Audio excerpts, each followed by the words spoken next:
Welcome to our first lesson of our first unit of grade 12 pre-cal. Please disregard the ambient noise in my background as they are cleaning the floors outside my classroom right now.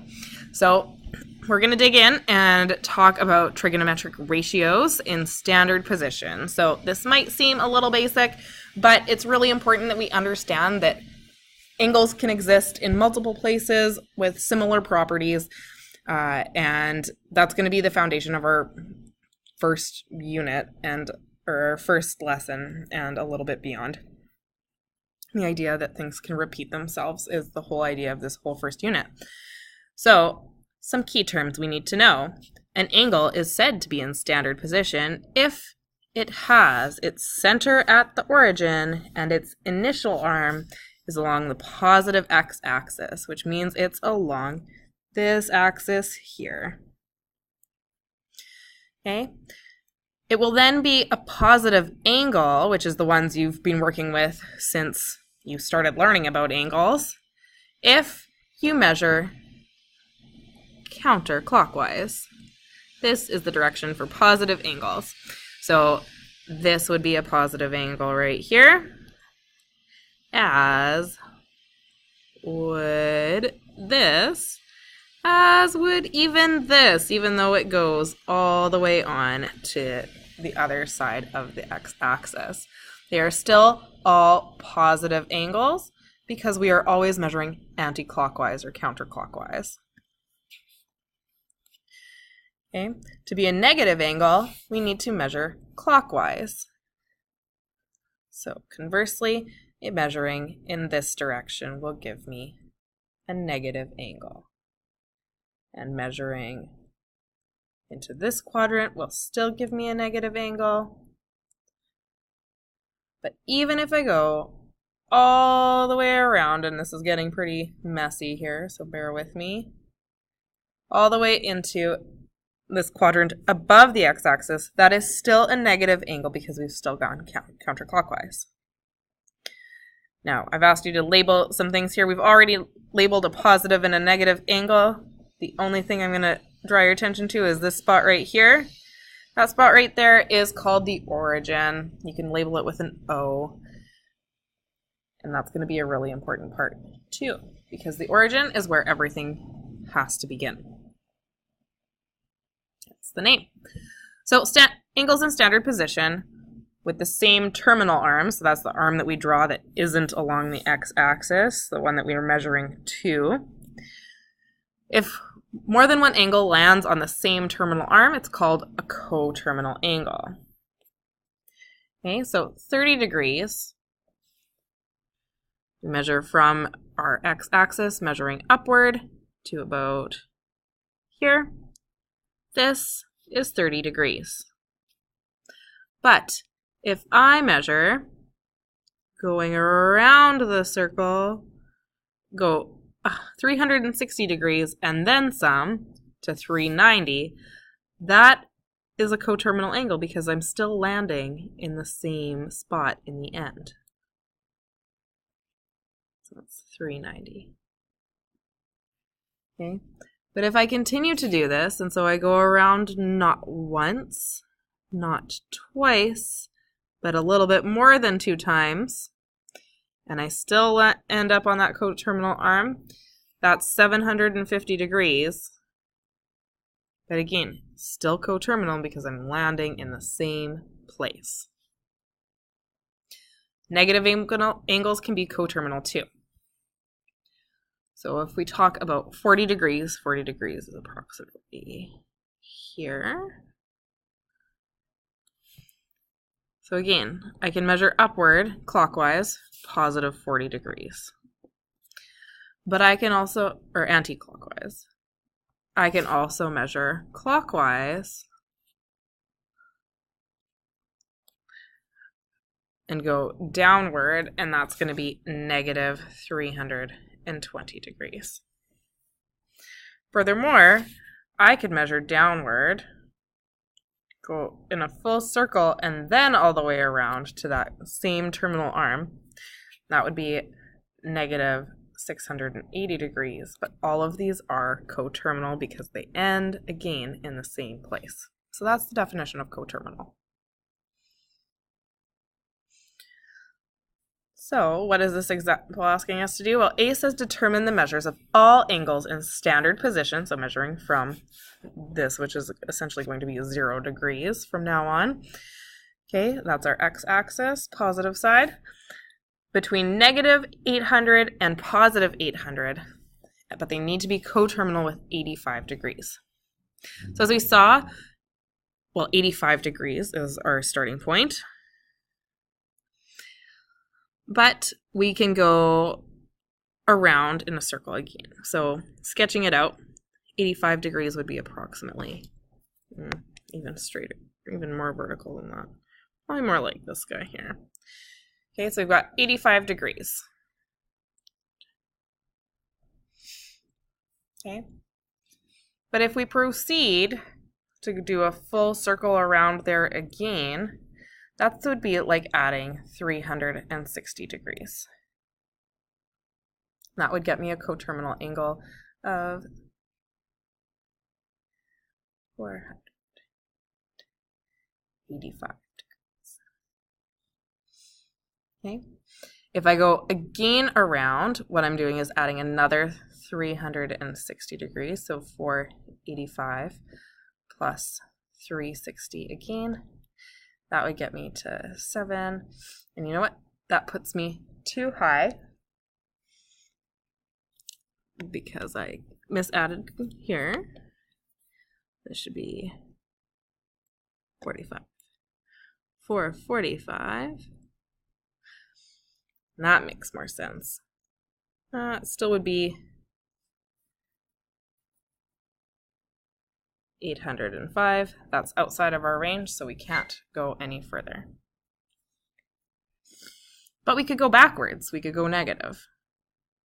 So again, if we start at 85 degrees, but this time, instead of actually starting at 85 degrees, I'm wanting to work away from it. Well, that would be like subtracting 360 from 85. Because it's like going all the way here, but then maybe not so much. Okay, so like subtracting 360 from 180, or if you want to think about it as going backwards, like a full circle from 180 or from 85. So if we do that, we're going to get negative 275. Okay, and again, we could go around a whole nother time beyond that. So we'd be at negative 275. Plus another revolution, another whole time around, so another 360 in the negative direction. And that would give me negative 635, so still fitting within that domain. So we have 4 angles coterminal with 85 degrees within the parameters of negative 800 to positive 800. And we've drawn it here, like the question asks us to. Always make sure we've answered everything it says. Okay. For B, it says write an expression that explains all coterminal angles in standard position. So in general, we always had to do something with 360. We always had to do a full revolution. There's no partial revolutions. There's no half revolutions. We have to go the full way around in order to be coterminal, which means that in general, what we can do is we can say 85 degrees plus 360k. And that k is going to be an element of the integers. And what this notation means is that we're going to have any number of multiples of 360. So whether it's 2 times 360, 3 times 360, it could be an infinite number. But we have to say that it's an element of the integers and not just whole numbers to make sure that we include those negatives as possibilities. Because remember that an integer is any positive or negative whole number. And it also includes 0. Okay. So that's what that Z symbol is. It means integer, and we use K as just a letter to represent it. We also need to use K as an integer because we need that 0 present to include 85, because if we don't add anything to 85, that's still part of the whole range of values that are applicable. So changing gears, we can look not only at angles, but also at the trig piece of it. And this is where we're aiming for. So this is our first trig unit of 2 units in this course. So we're going to introduce the ideas of trig ratios here, and they will definitely come up in our 3rd unit, which is the 2nd unit focused on trig. So it's really important to notice, and we're looking at this piece right here, if we had a point on a coordinate grid, any point at all, okay, so it can be X, it could be what, it's going to have any X, any Y, doesn't matter, as long as it is exactly 1 distance from my origin. If I took this point and it was tethered there, so it can't get any farther away and it's not going to get any closer, and I swung it around, what I'm eventually going to get is this picture right here. That's my circle. In general, this is the equation for a circle when we put it on a graph, but we have a very special circle, and you can probably guess its name. It is the unit circle. It has a radius of 1, and its center is at the origin, and so this is its equation. We're not going to work with the equation at all. They got rid of that unit when they changed the curriculum a few years ago, so don't worry. But there are some key details to kind of note. So first of all, we've got that point P on our graph, and it's defined by X and Y because it is on a coordinate plane Y, X. Okay. Generally, we can say sine is defined by these because we can imagine that there is a triangle here that makes a right angle. And remember, we always measure theta from our x-axis. Now that we've got our triangle set up, well, this value is my y value of the point. It's my vertical value. This value here is my horizontal, my x value. And this is my radius. When we have a basic right angle triangle, we get to use basic right angle trig, which means so katoa. So as a review, just remember so katoa. And that is referring to y is the opposite, x is adjacent, and the radius is our hypotenuse. So with all of this in mind, sine is equal to y over r, cos is equal to x over r, and tan is equal to y over x, opposite over adjacent. But when the unit circle comes along, it's like, hold on a second, the radius is 1. So when we plug that in, well, y divided by 1 is just y, and x divided by 1 is just x. So these are going to be really, really important ratios. You are going to be responsible for remembering this, okay? You're going to use that a decent amount of times in this unit, okay? We also have reciprocal trigonometric ratios. So we've got cosecant, secant, and cotangent. Remembering that cosecant is actually attached to sine. So I know it's kind of confusing that cosecant sounds like it should be attached to cosine, but it's not. Cosecant is equal to the reciprocal of sine, which means that it should be 1 over y. And I've already filled these in. Okay, secant is 1 over cos, so that's the reciprocal of x, 1 over x. And cotangent is the most intuitive because it is the reciprocal of tangent. So remembering that tangent, and we should note it maybe up here, is sine theta over cos theta, because sine is y and cos is x. So So that's something to bear in mind. And so it can also be a reciprocal of this algebraic expression, so x over y. So you've probably seen the unit circle before in grade 11. You'll notice that the one in your booklet, I totally didn't realize when I grabbed it off the internet that it was missing our 45-degree angles. So please take a second, pause this video, write them in, write in your radian values, which we're going to talk about later. So pi over 4, 3 pi over 4, 5 pi over 4, and 7 pi over 4. And then also write in their point values. So there are coordinate points for each of those ones. And excuse the fact that they're a little squiggly. My hand was a little shaky when I was adding them in. So just a couple things to recap about the unit circle in addition to all its values, which you are responsible for knowing. You do not get to take a unit circle into your provincial exam.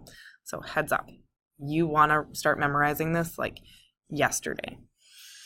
First thing you need to know is that this is quadrant 1, quadrant 2, quadrant 3, and quadrant 4. Now, if we look at these and we remember what we've just set up here about sine is equal to y, cos is equal to x, and tan is y divided by x, we can see some patterns emerging. Specifically, we see that sine, which is y, is positive over here. Cosine is also positive over here, which means that tangent has to be positive as well. In quadrant 2, sine, aka y, is still positive. We're still above the x-axis. But cosine, because we've gone to the other side of the y-axis, is now negative, which makes tan, positive divided by a negative. In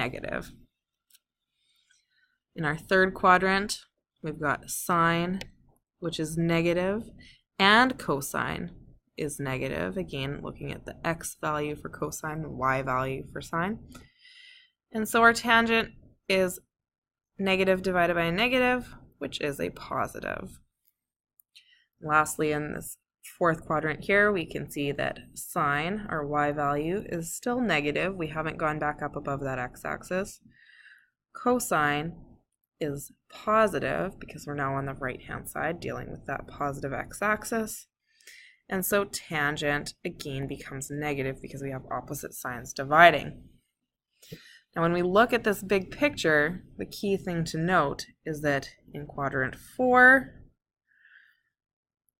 3, and 2, only one of these functions is positive. And only in quadrant 1 are all of them positive. So there's an acronym that goes along with that.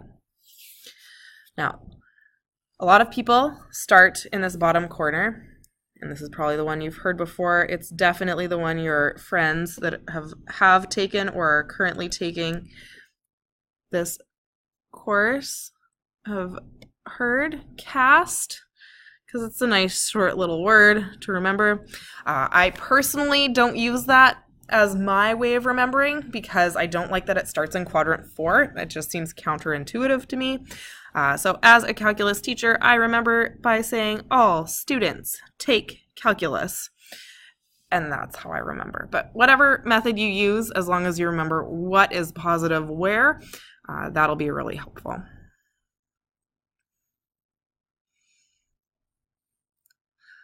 Perfect. So the first question we've got in our example is looking at angle 45 degrees. And we want the exact values. So we know that 45 degrees, our points are positive root 2 over 2 and positive root 2 over 2. Now, you don't need to write those positives in. Not a problem if you don't. If you just write root 2 over 2, that's fair game. Knowing this is enough to tell me all 6 trigonometric ratios. So I know that sine theta, well, that's my y value. So I look here, root 2 over 2, and I'm done with that one. Cosine theta equals my x value, which is also root 2 over 2. And tan theta is y divided by x. Well, it's the same thing, and anything divided by itself is 1. So those are our 3 main or core trig ratios. Doing our reciprocal ones, we've got cosecant, which would be 1 over, it would be 2 divided by root 2, which is also just 2. Okay, then we've got secant, which is going to be 2 as well, same as this one. If you have questions about how that happens, we can chat. Just let me know. Or sorry, not 2, root 2. Okay, and lastly, our cotangent. Inverse of 1, or reciprocal of 1 is 1. And so there we go. And there are our 6 ratios. Okay. For 120 is over here.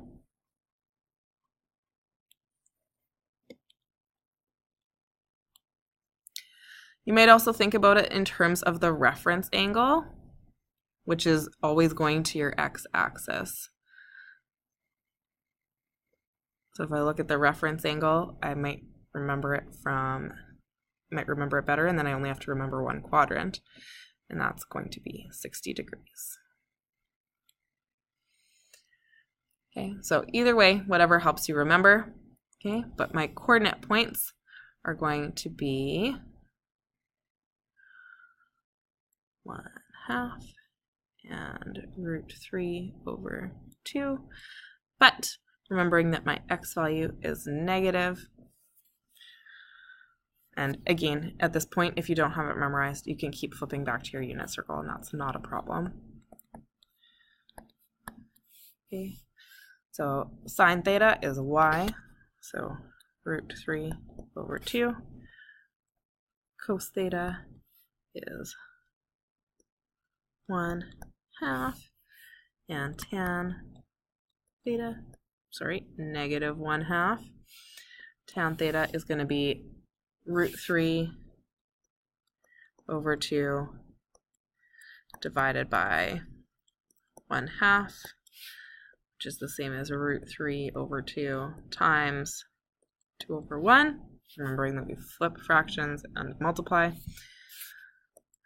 2 in the numerator and denominator will reduce themselves, which leaves me with root 3 as my answer for tan. And it's negative because, again, that 1/2 was negative. Okay. Doing our reciprocal ratios, we've got cosecant is 2 over root 3, and you do not need to rationalize that. Secant theta is going to be negative 2, and cotangent is going to be negative 1 over root 3. And if you do want to rationalize, you're more than welcome to. Those answers would be 2 root 3 over 3 and negative root 3 over 3. But that's completely up to you. I would be perfectly content if you stopped here. Keeping with this whole process, and this is where coterminal angles are definitely handy to have, negative 416 degrees. So if we're measuring, we go around once, because that's more than 360. I'm going to do a little scratch work over here. So negative 416 plus 360 would mean that I'm left with, calculator's turned off,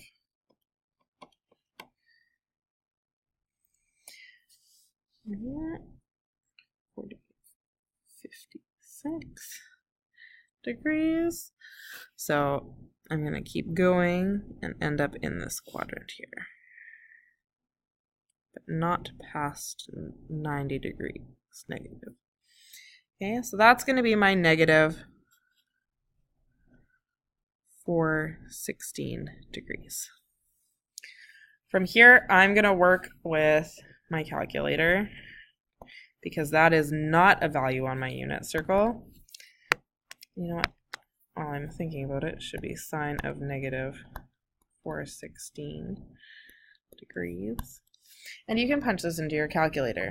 I'm going to work with actually negative 56 degrees because that's at least a little bit more manageable.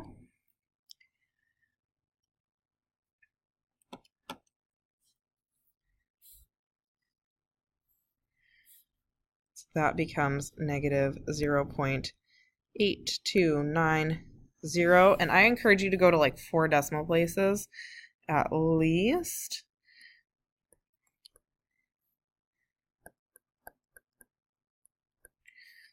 So cosine, and I'm just going to use the calculator, so just give me a second and I'll get all these written down.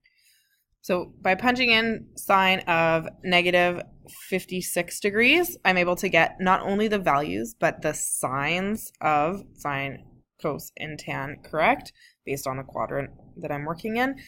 In order to get your reciprocal trig values, you probably don't have those buttons on your calculator, and that's perfectly fine.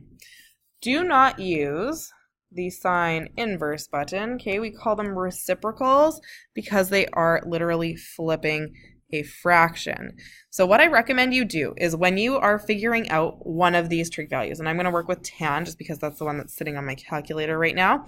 I've punched in tan of negative 56 just because I used the coterminal angle, and I get this value. To figure out cotangent, there should be a button on your calculator, or maybe it's a second function, but you want to look for this symbol. It's probably something along these lines on your button.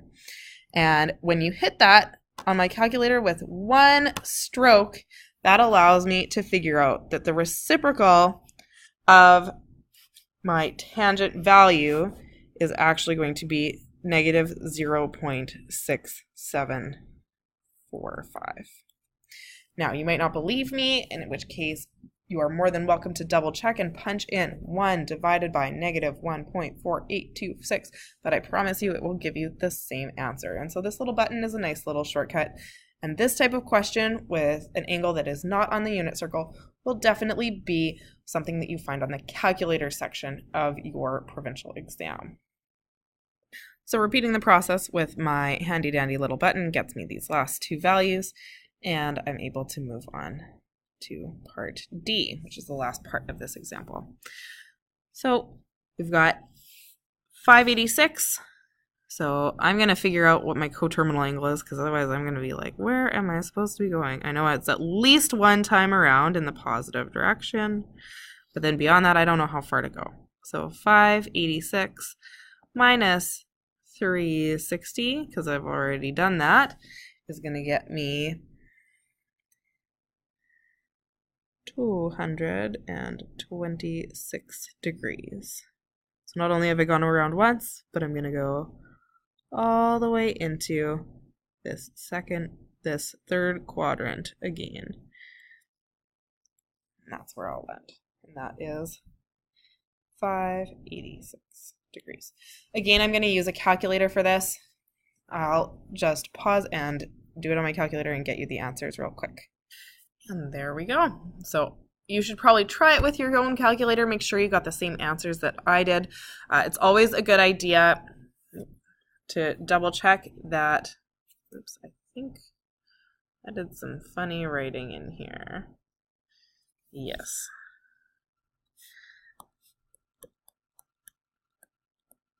And this is why it's good to double check, because some things weren't making sense there in my haste.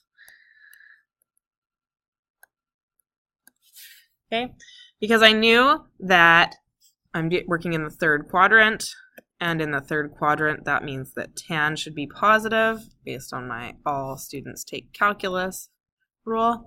So tan should be positive, so I was able to automatically identify that secant should not have been positive, and I must have recorded them in the wrong spots. All right, so these last couple examples are definitely relevant in the sense that you'll see questions like these on the provincial exam. No doubt in my mind. They are quite often in the written response section. So 0.37, so I like to just imagine it. 3 and 7 is somewhere over here.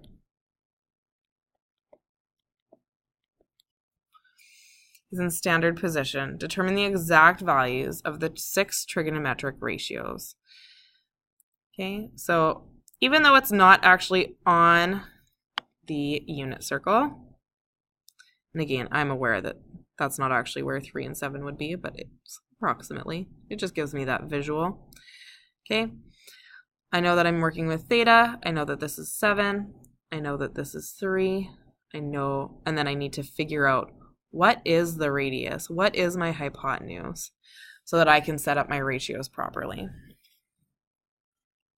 So the first thing I'm going to do is use my Pythagorean theorem, which is my 2 arms, 7 squared plus 3 squared equals r squared.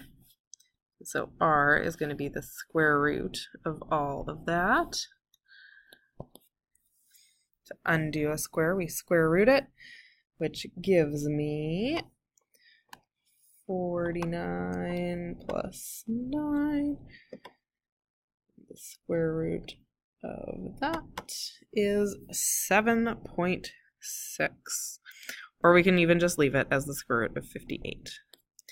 Okay, and by leaving it as the square root of 58, that means that we're working with exact values. And that's something to get pretty comfortable with when it comes to working with the unit circle, because as you've seen in the coordinates, there's square roots aplenty. So I'm going to leave it like this, and I'm going to make my ratios accordingly. So it's a n plus, it says exact values in the question, which means they want me leaving it like this. So sine of theta, and I don't know what theta is, so I'm actually going to leave it as the symbol, is opposite over hypotenuse. So it's going to be 7 over root 58. And again, you do not have to rationalize. It's just a place that we can make mistakes, and it's not necessary. Cos theta is going to be adjacent over hypotenuse, so 3 over root 58. And tan theta is going to be opposite over adjacent, or 7 over 3. From here, we can do our reciprocals quite easily. Cosecant theta is going to be root 58 over 7. Secant theta is going to be root 58 over 3. And cotan theta going to be 3 over 7. So that's how we execute this. So I suggest that you pause the video before you attack this example number 4. I'm not going to walk you through it step by step. You can try it much like 3. It's the exact same process. The only trick is going to be watching out for those negatives, which means they're going to be actually working in quadrant 3 again. So how do we do? If you got stuck, a couple common things to watch out for is that theta always is going to go at the x-axis, between the x-axis and the hypotenuse, that diagonal line that goes from your point to the origin. So that's the first place that we can kind of make our mistake. So we always want to make our triangle going towards the x-axis with our terminal arm being the hypotenuse in that direction. Okay. In terms of completing over here, watching out for those negatives and remembering that in quadrant 3 only tan is positive, and we see that in just our values, -4, -1, and when we divide 4, -4 divided by -1 is +4. You don't need to write the 1 in the denominator here for secant, and that remembering that there is a denominator of 1 here. We just haven't written it. So those are some common kind of mistakes that some people make. But otherwise, this question will probably be something that you might see on the provincial exam, so bear that in mind. Example 5 also looks at something that you might see on the provincial exam. It says, suppose secant is equal to 4. Determine the exact values for the other trigonometric ratios between 0 and 180 degrees. To the nearest degree, determine the possible values of theta in the domain between 360 and negative 360, which means we can definitely talk about coterminal angles.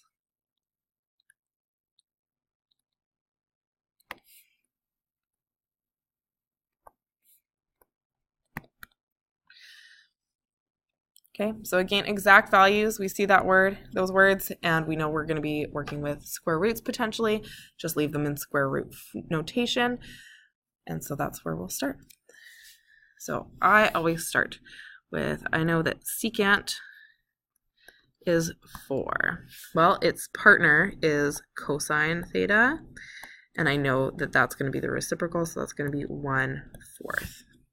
So if I want to start thinking about what my picture is going to look like, I'm working in quadrant 1 and maybe quadrant 4 because cosine's also positive there. So quadrant 1 and quadrant 4 are our options.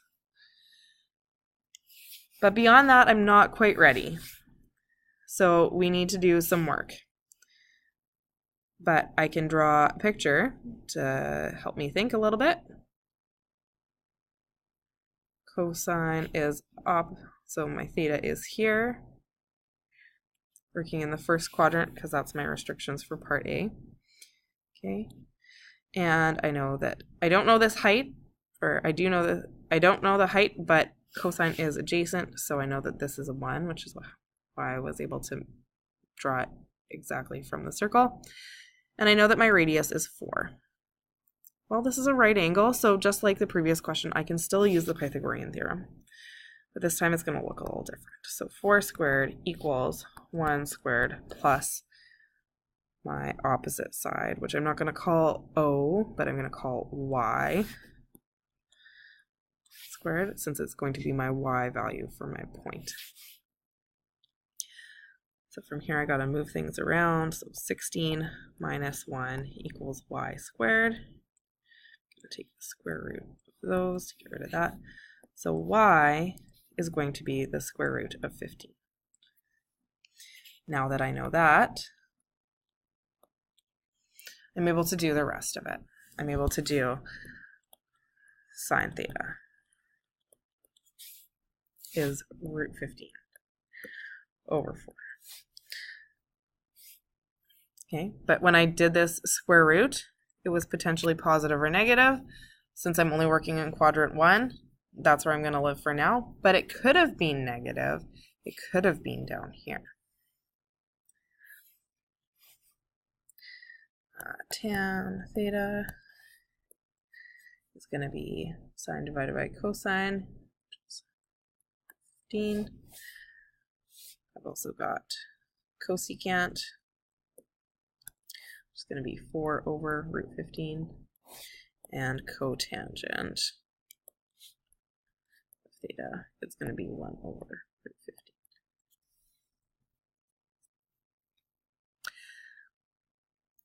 So that's all part A. Part B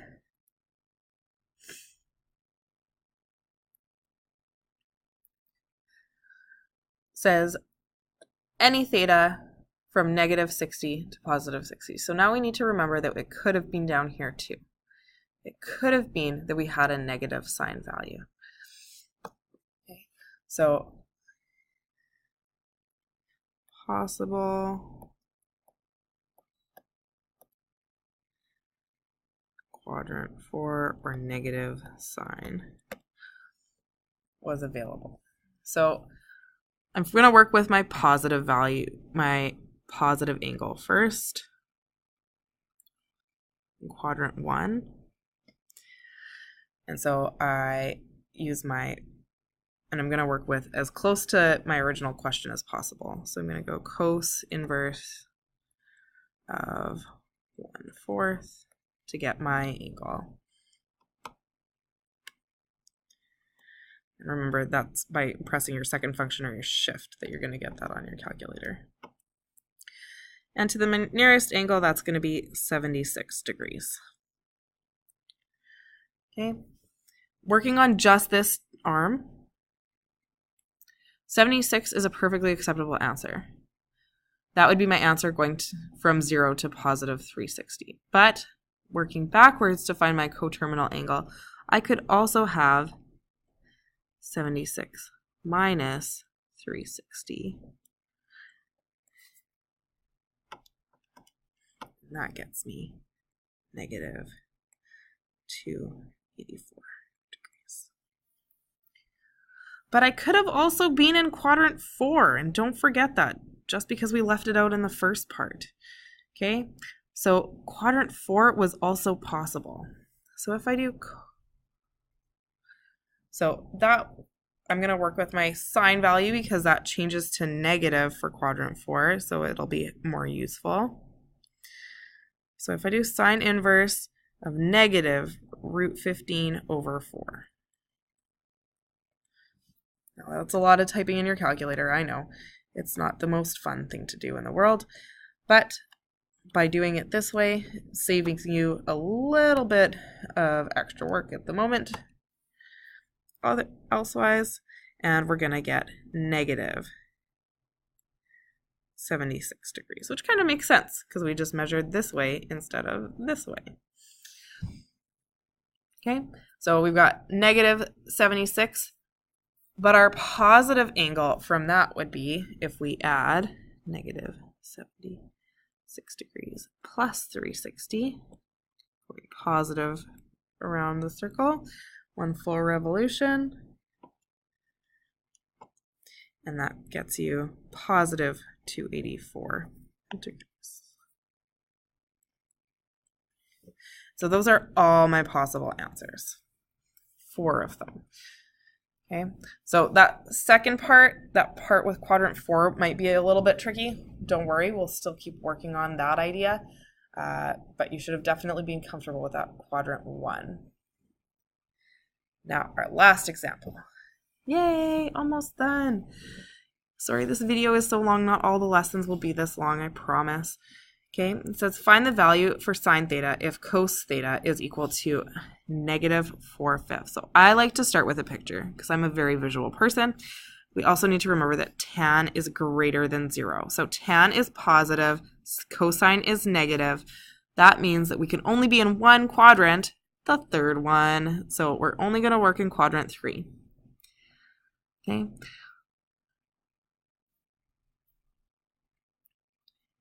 So we're looking at cosine is negative 4/5. So remember, cosine is x over r. So negative 4 is going to be my x value. I'm going to draw my triangle like this. Negative 4, 5 is my radius. Theta is here. And I don't know my y value. So again, same process as the previous question. Slightly different wording, but we're doing the same thing. We still got to find y because we need our opposite to be able to articulate the value of sine. This is another really common provincial question.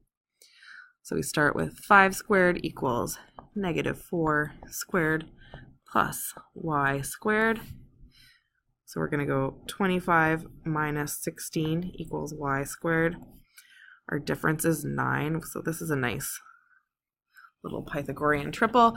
Y equals 3. Now that I know that, because we're working in, it could have been positive or negative, we're working in this particular quadrant where y is negative, so it's going to be negative 3. Once we know that, sine theta is easy because it's just opposite over adjacent. You've been doing that since grade 10, and that's going to be negative 3 over 5. And that's your final answer. So I hope that makes sense. If you have any questions at all, please contact me. Please feel free to use our collaboration space. You'll find that up here under collaboration space, okay, under practice questions. We've already got a question there. We can communicate. You can answer your other classmates' questions. I can answer your questions, and it's a great space to use, especially since this is an online course and you are kind of isolated a little bit, especially if you're not at Arts and Tech Center, because then you're not seeing me.